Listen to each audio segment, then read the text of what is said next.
Elle a été vécue à travers plusieurs communes de la ville-province de Kinshasa. Cette marche contre la corruption, l'impunité et l'impuissance de la justice a bel et bien laissé sa marque indélébile dans la mémoire collective des Kinois ce lundi 21 octobre. À l'initiative du comité de coordination de l'Église catholique, la marche a été soutenue par les différents mouvements citoyens, mais aussi et surtout par les grandes formations politiques de la place, en tête le mouvement de libération du Congo et son président national, Jean-Pierre Pemba, qui n'a cessé de fustiger la corruption à travers ses différents meetings et sorties médiatiques. Plusieurs points de rassemblement ont été pris d'assaut par le marcheur les avant-midi pour plusieurs points de chute tels que voulus par les organisateurs. La caravane conduite par le professeur Isidore Ndaïwel, point focal du CLC, a eu comme point de départ l'église Saint-Vincent de Paul au quartier Kimbangu pour chuter à la place Victoire en plein Matongé dans la commune de Kalamou. À l'issue, le message suivant a été livré. Nous avons marché aujourd'hui pour exprimer haut et fort que le Congo est notre bien à tous. Il n'est pas la propriété privée d'un groupe de privilégiés qui auraient tous les droits de s'accaparer et de jouir impunément de toutes les richesses nationales, d'imposer les lois qui les arrangent, de les appliquer de la façon qu'ils veulent et par-dessus tout, de condamner le reste de la population au silence et à une misère interminable. Par cette grande journée de protestation, le peuple congolais vient de démontrer sa détermination à combattre ces antivaleurs sous toutes leurs formes. Aussi exige-t-il avec insistance la restitution des 15 millions de dollars subtilisés du trésor public pour une destination inconnue, la sanction des auteurs de ces crimes et la dissolution du comité de suivi des prix des produits pétroliers devenu un mécanisme néfaste de détournement de l'argent de l'État. La démission des 9 juges constitutionnels qui ont banalisé les résultats électoraux par des validations, des invalidations et des révalidations fantaisistes.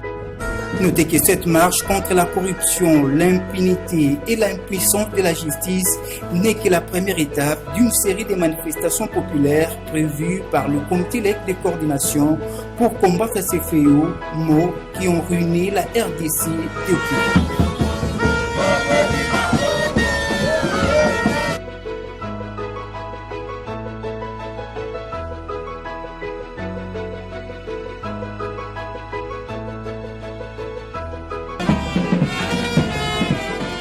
Comme annoncé, la marche pacifique projetée pour ce lundi 21 octobre par le comité laïque de coordination a bel et bien eu lieu.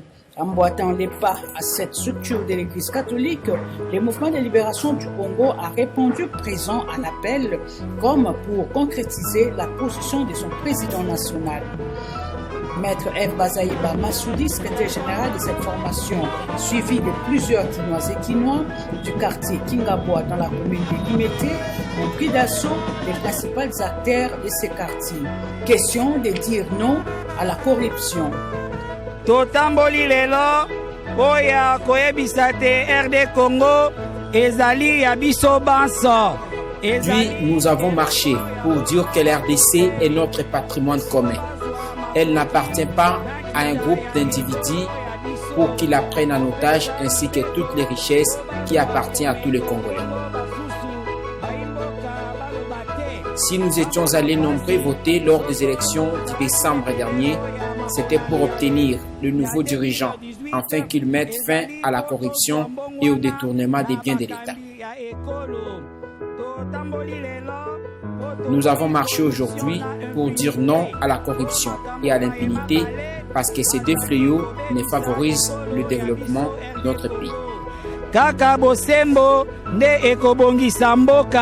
Il faut noter que la secrétaire générale du MLC a commencé par la prière à la grotte de la paroisse Saint-Gonza, une façon d'implorer la présence.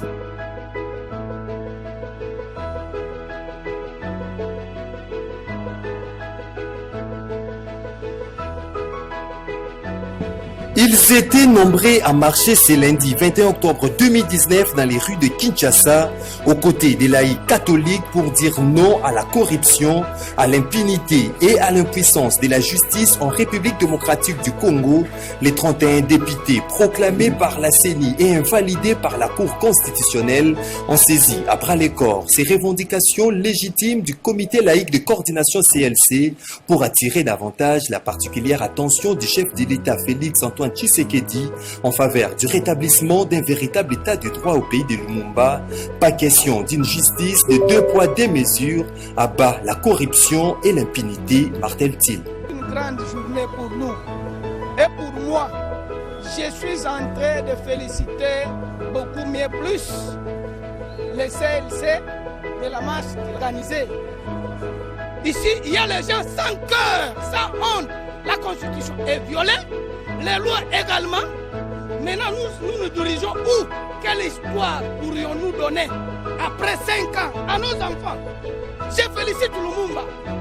Les hommes qui défendent le pays n'évoluent jamais. Ils cherchent toujours à les bloquer, à les freiner, à les empêcher. Moi, je suis là et je vais continuer à déclarer le droit de la population qui m'a envoyé moi. Qu'il y a nécessité de procéder à la réforme de la Cour constitutionnelle et à la démission qui implique évidemment la démission de tous les juges de la Cour constitutionnelle. On nous a mis dans la tête l'illusion du droit, comme si la Cour constitutionnelle pouvait faire n'importe quoi sans même obéir aux procédures juridiques, sans même obéir à la Constitution. Alors tout le monde accepte. La Cour constitutionnelle a dit, alors on ne peut plus rien faire. Mais nous remarquons que de ces 31 députés qui ont été invalidés, il y a de vices de forme, non-respect du timing. Au lieu de 2 mois, ils siègent pendant plus de 6 mois, on les invalide, c'est inadmissible. Quand il y a impunité, on ne peut s'attendre à rien dans un État. Quand il n'y a pas de justice, il n'y a pas de critique sociale. Il n'y a aucune crédibilité du bon fonctionnement des institutions. La lutte contre la corruption, l'impunité et l'impuissance de la justice doit être une affaire de tous pour un Congo véritablement démocratique, meilleur et prospère.